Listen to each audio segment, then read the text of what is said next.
السلام علیکم ورحمۃ اللہ وبرکاتہ۔ تعلیم الاسلام مکمل 4 حصے، تالیف حضرت علامہ مفتی کفایت اللہ رحمۃ اللہ علیہ۔ تیسرا حصہ چل رہا ہے۔ آج کا تازہ موضوع ہے موضوع پر مسح کرنے کے باقی مسائل۔ سوال: مسح کی مدت کا کس وقت سے حساب کیا جائے گا؟ جواب: جس وقت سے وضو ٹوٹا ہے اس وقت سے 1 دن 1 رات یا 3 دن 3 رات مسح جائز ہے۔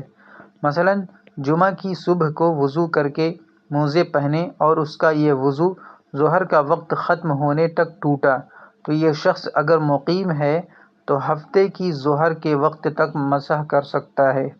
سوال: مسح کن کن چیزوں سے ٹوٹتا ہے؟ جواب: جن چیزوں سے وضو ٹوٹتا ہے ان سے مسح بھی ٹوٹ جاتا ہے، اور ان کے علاوہ: نمبر 1 مسح کی مدت گزر جانے، اور نمبر 2 موزے اتار دینے، اور نمبر 3 انگلیوں کے برابر موزے کے پھٹ جانے سے بھی مسح ٹوٹ جاتا ہے۔ سوال: اگر وضو ہونے کی حالت میں موزہ اتار دیا یا وضو ہونے کی حالت میں مدت مسح پوری ہو گئی تو کیا حکم ہے؟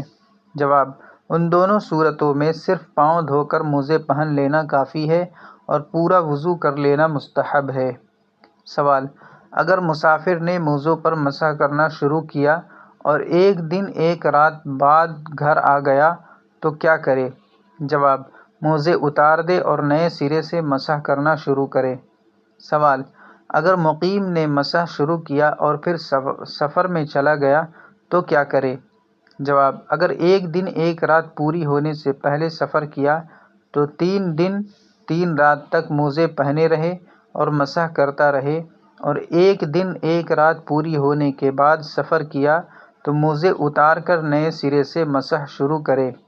سوال: اگر موزہ کئی جگہ سے تھوڑا تھوڑا پھٹا ہوا ہو تو کیا حکم ہے؟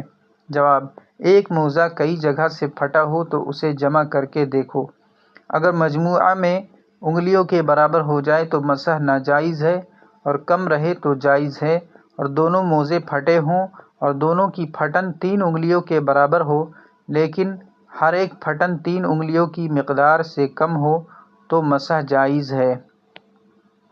اس کلپ کے لیے اتنا ہی۔ جزاکم اللہ خیر الجزا۔ السلام علیکم ورحمۃ اللہ وبرکاتہ۔